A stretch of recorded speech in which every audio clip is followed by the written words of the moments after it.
Women's World is proudly brought to you by Telecom PNG. Telecom PNG, always there.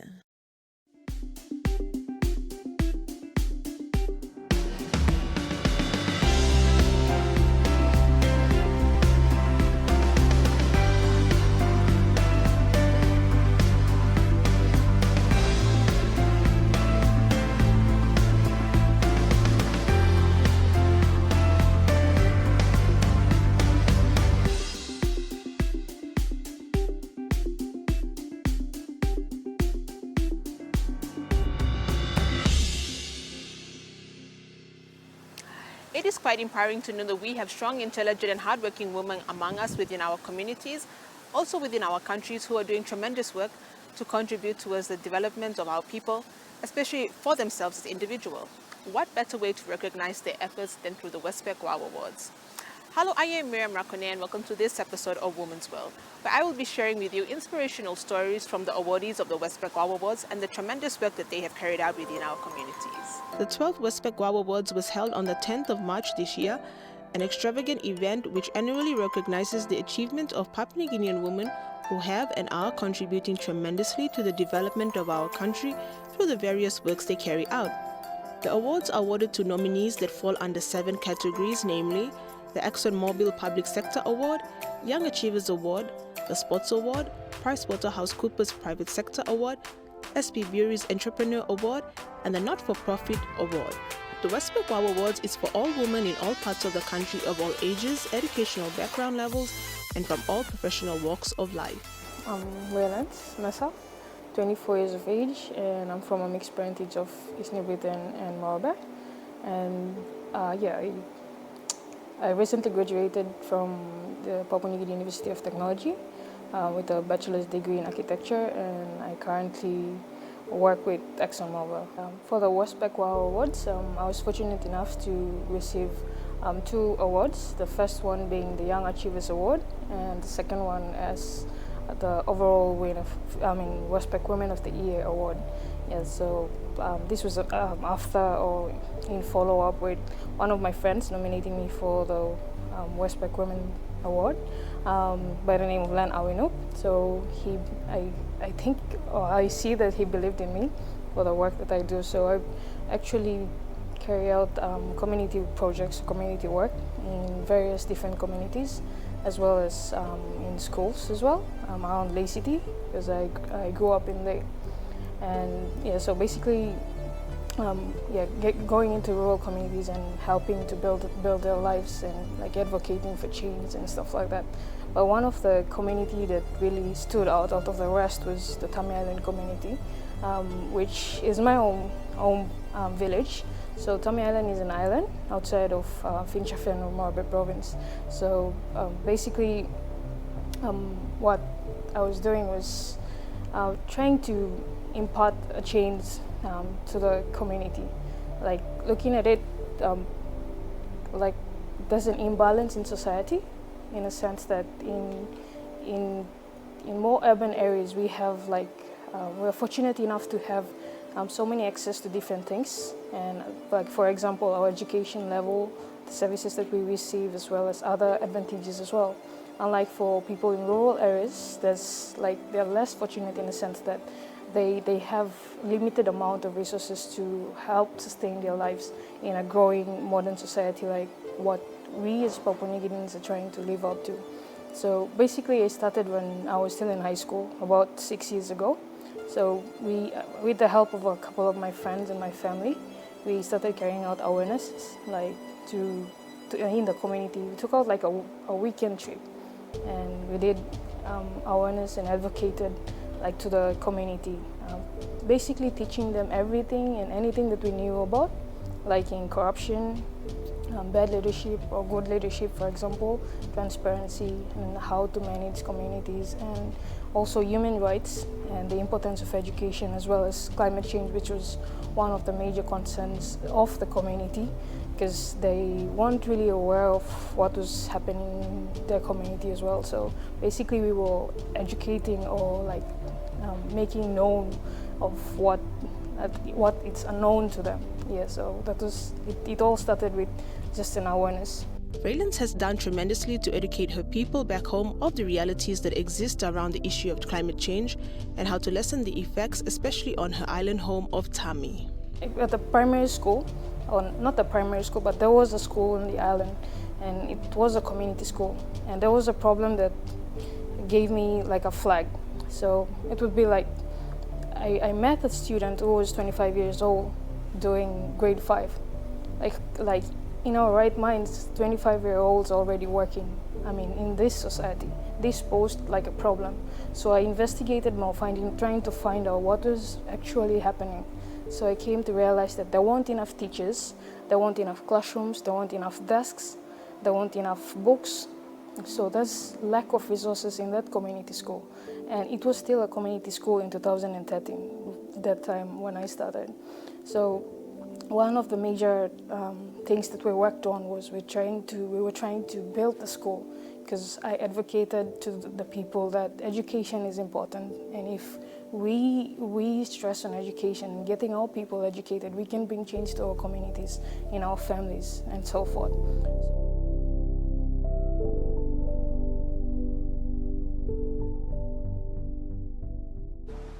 You are watching Women's World. Please stay with us as we have more when we return.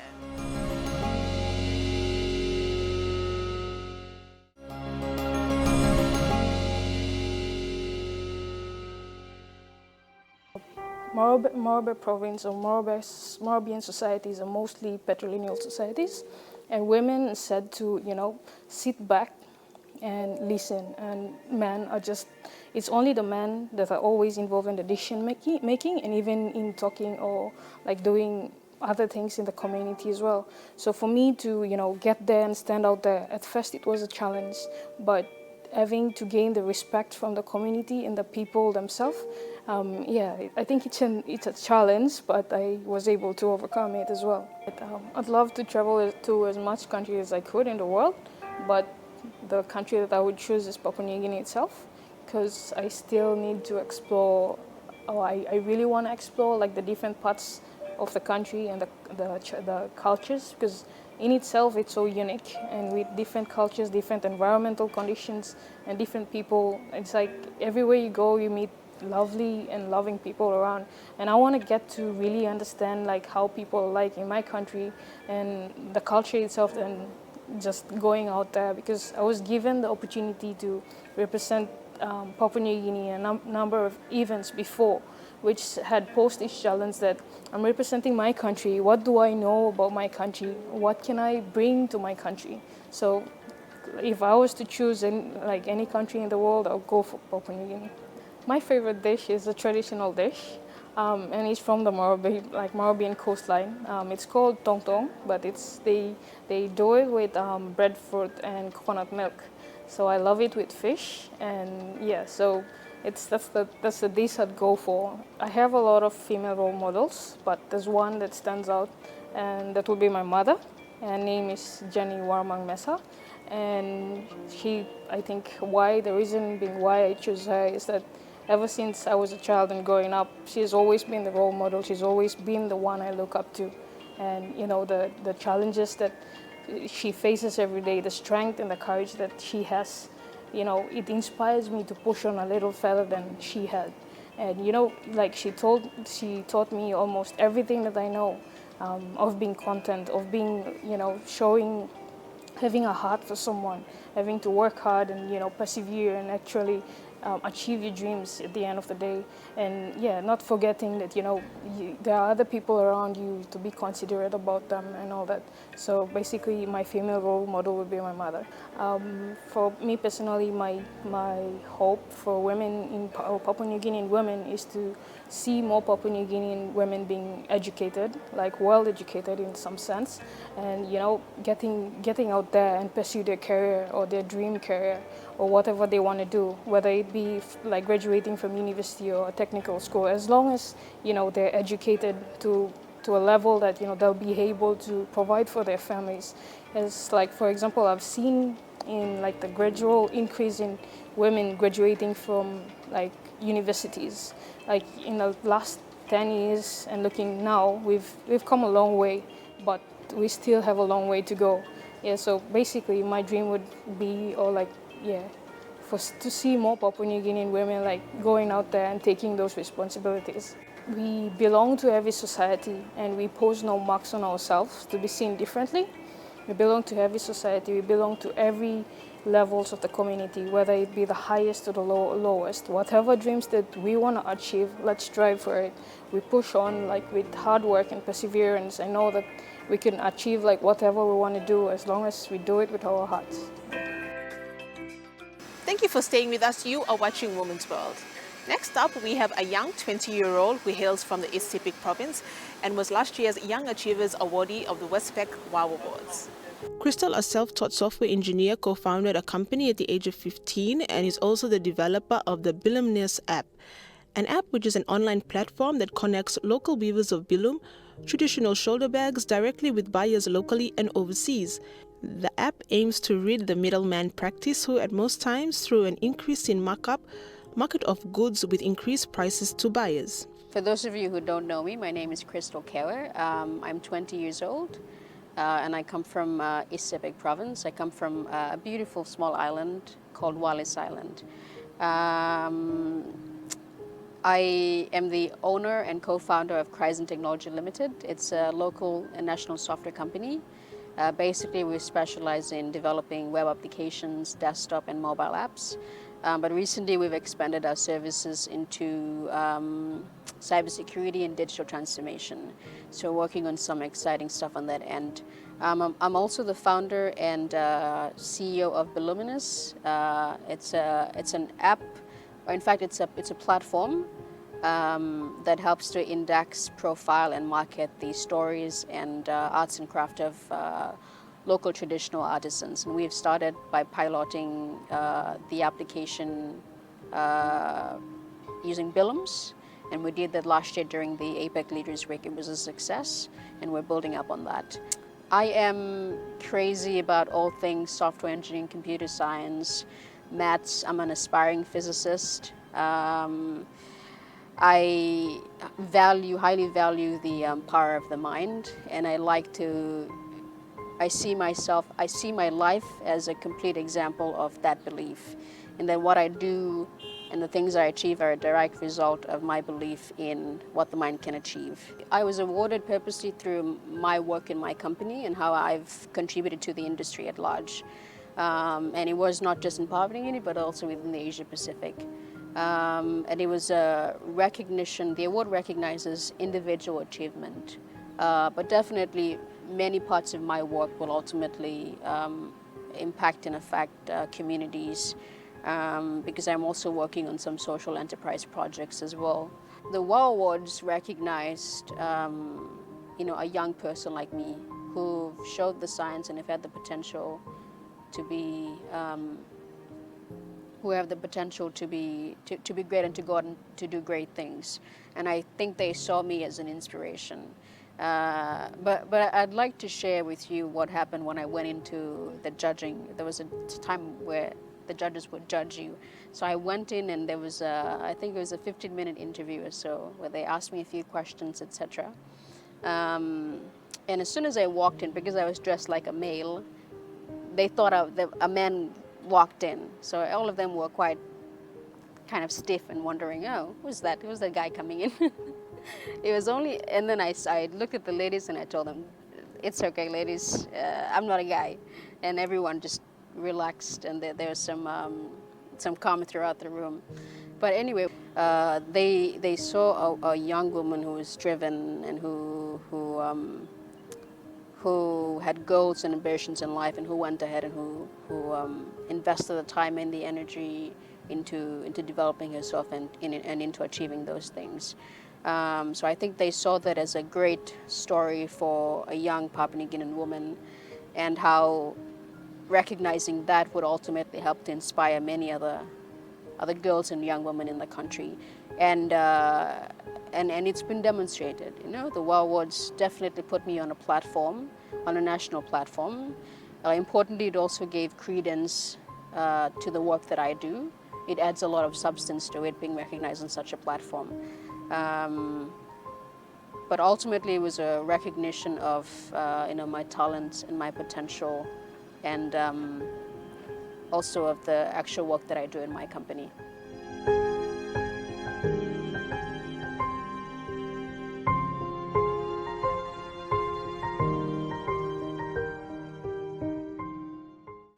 Please stay with us as we have more after the break.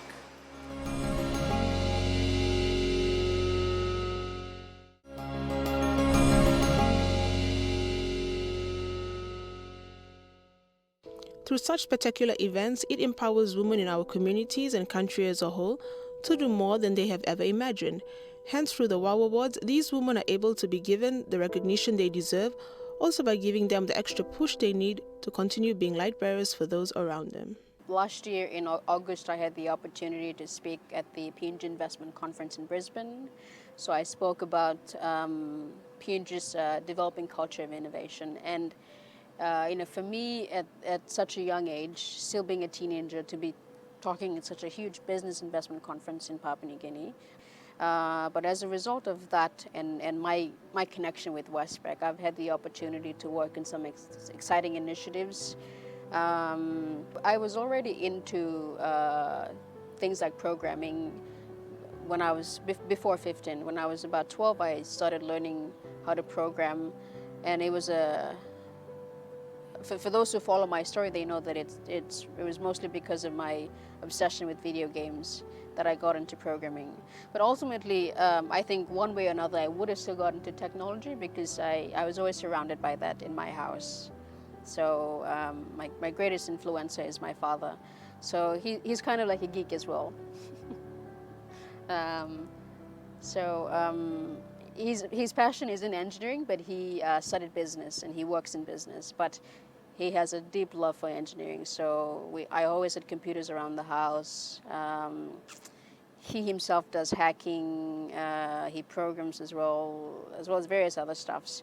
I started getting serious about software engineering because I made a decision to get into business with my father, ultimately to support my own education, but most importantly to pursue that passion that I had at such a young age. But it was ultimately driven by my situation at school.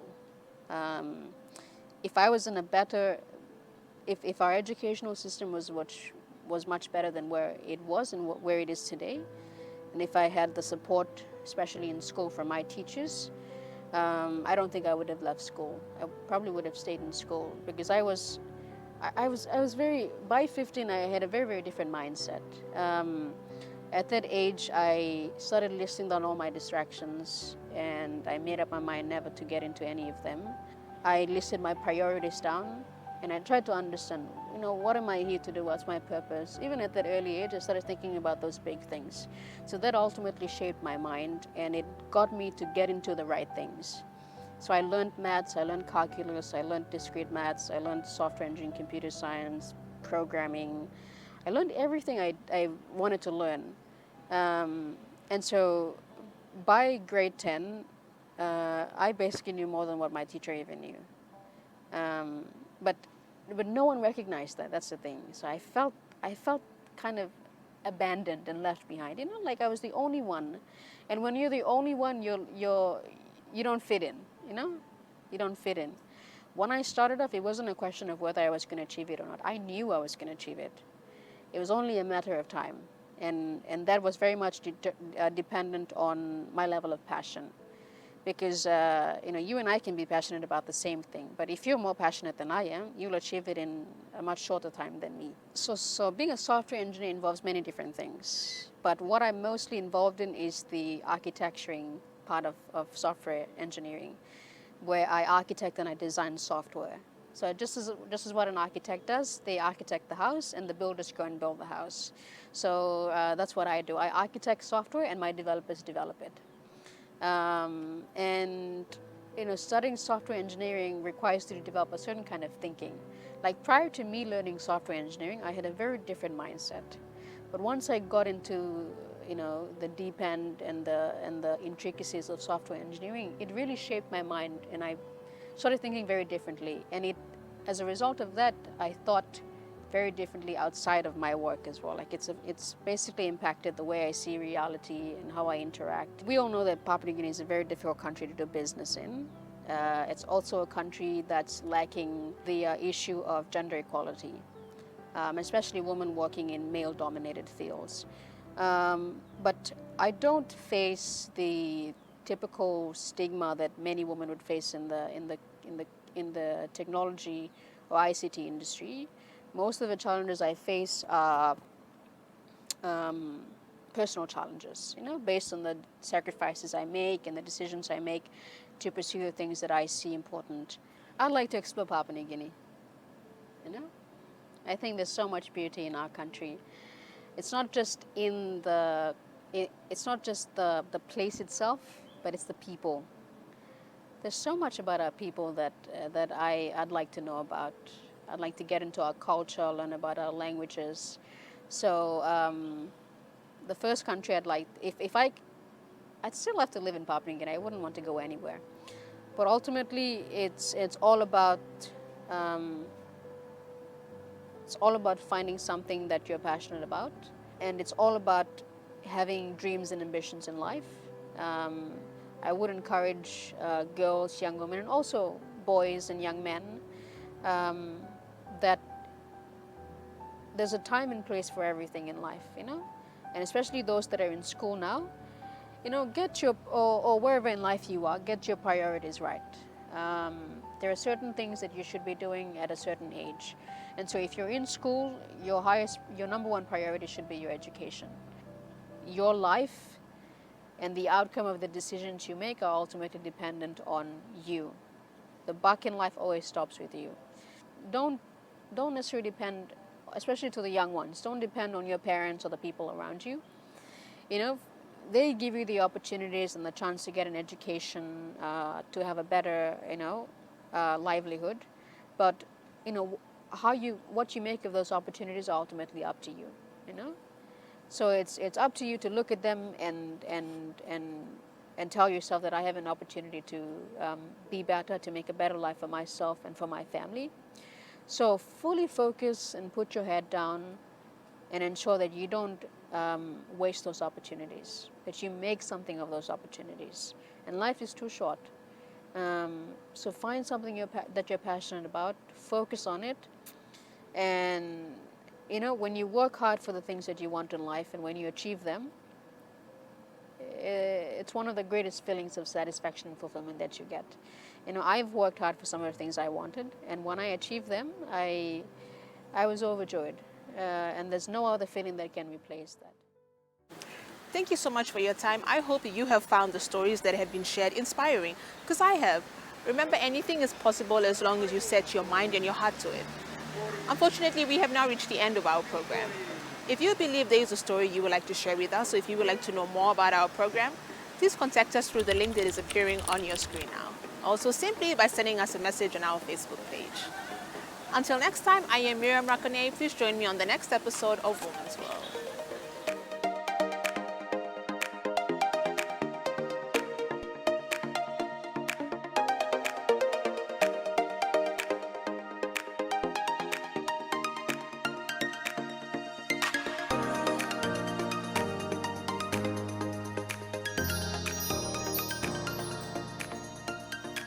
Women's World was proudly brought to you by Telecom PNG.